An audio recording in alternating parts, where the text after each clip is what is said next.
मित्रांनो, निसर्गाची कला ही अपरंपार आहे. निसर्गाच्या कुशीत दडलंय काय हे आपल्याला बघायला मिळते. मित्रांनो, हा वेल बघा, बऱ्याच जणांना माहीत नसेल, चिंचाच्या पानासारखा दिसणारा हा वेल गुंज या वनस्पतीचा आहे.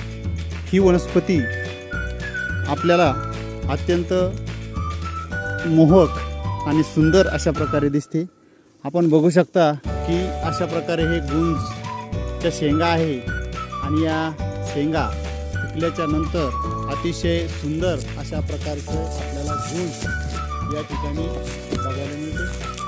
बघा, जुन्या काळामध्ये सुंदर दिसणाऱ्या या लाल काळ्या बिया सोन्या चांदीचे दागिने मोजण्यासाठी तसेच सौंदर्यीकरणासाठी याचा उपयोग होत होता. मित्रांनो, माहिती आवडल्यास शेअर करा आणि गुरुजी लय भारी या आपल्या आवडत्या चॅनलला सबस्क्राईब करायला विसरू नका. थँक्यू.